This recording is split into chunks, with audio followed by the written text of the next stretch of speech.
your faith is going to require action. And sometimes that's hard because the hardest part about faith, about belief, is taking an actual practical step towards what you know to be true. We know faith is being sure of what we hope for and certain of what we do not see. But that's great in theory, but to play out in real life, it can be scary. It can be hard. It can be challenging to believe God and to believe who he says he is, and not only just believe it in our minds, but actually walk out and take action steps. But the most we will see the faithfulness of God is when we actually take a step and realize that he is as faithful as he's saying that he is. And we see this all across John 9.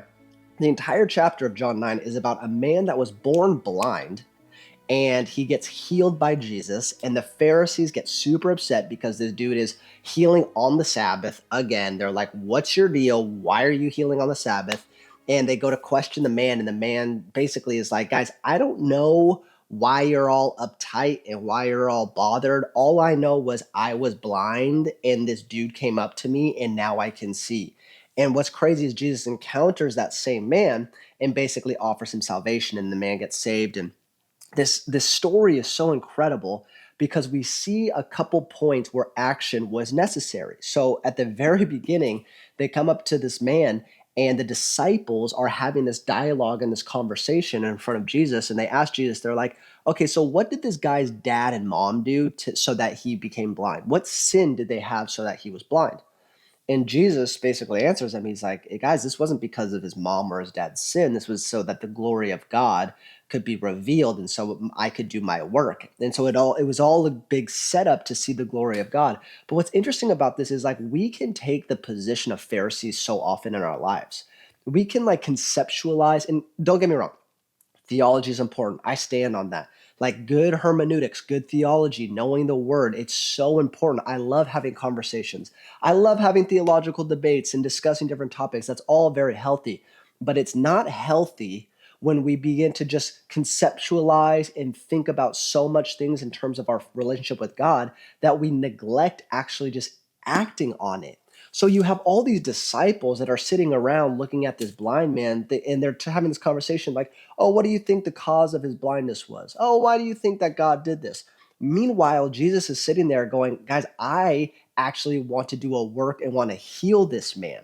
So we have to ask ourselves the questions like, what times in our lives do we think about things in our faith without actually just doing the work of the ministry? I don't want to become so consumed with my head knowledge that I don't have a passion and a desire to see people reached for the gospel, reached and receive salvation. I don't want to live my life just like speculating and pointing out observations without actually being the hands and feet of Jesus. And so these disciples are like, hey, yeah, having this debate, and Jesus comes and he's like, guys, no, I got to do my work. And so we see the first level of action in your life. Jesus wants to do an action in your life. He wants you to actually walk out your faith and be who he has called you to be. But that requires not just thinking about things, not just talking about things, but actually doing things. And so Jesus heals the guy. This is the classic. He grabs mud and spits on it and throws it in the guy's eyes. And very weird, but very, very weird. But there's some symbolic meaning there that we don't have to get into right now. But basically the man goes to, and then what does he say? So he says, he throws this mud on the guy's eye, mud on the eye. Then he's like, all right, go now to the pool. And once you get into the pool, then you're going to be healed. So the guy does what he says and he gets healed. And what's interesting is all throughout the Gospels, a lot of times we see people coming to Jesus in faith, right? In John, later we'll see the man that his son was sick, and he comes to Jesus and he's like, Jesus, please heal my son. And we see people touching his garment. Like, we see people reaching out to Jesus a lot.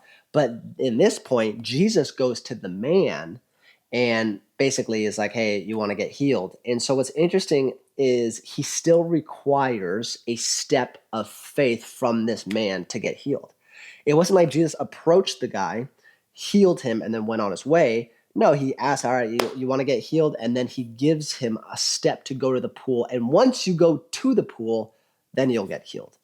And so I just wonder in our lives, like, how many times are we waiting on this promise of God? Are we waiting on restoration? Are we waiting on healing? Are we waiting on a relationship, finances, all of these things? In all of those desires, we submit to God, and God doesn't say, "Hey, hold off your desires. Don't pray to me. Don't ask me for things." He says, "Yeah, to come and ask freely." But how many times do we ask God for things and we desire them, and yet we're not willing to take a step in our own life to see the fulfillment of the prayer? And here's my challenge to you.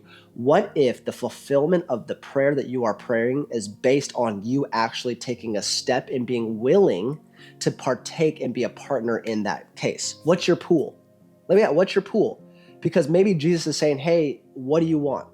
And we've had this prayer of a relationship, a marriage, financial, health, peace, anxiety to leave our bodies. Maybe we have all of these desires and we're asking God, and what is your pool that God is telling you to go step into so that you can receive your miracle?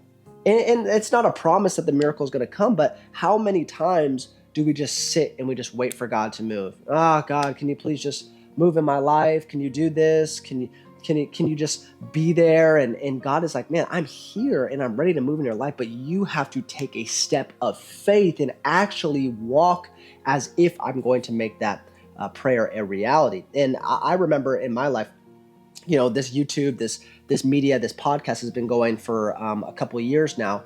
And let me tell you, my first step of faith in when I believed that God gave me a voice to speak and he wanted me to teach and all of these things, I said, okay, Lord, I submit this to you. But I also started a podcast because, guys, it was the most practical thing to do because a mic was cheap and I could just put it out on the internet, and it didn't, that was the first practical step that I took.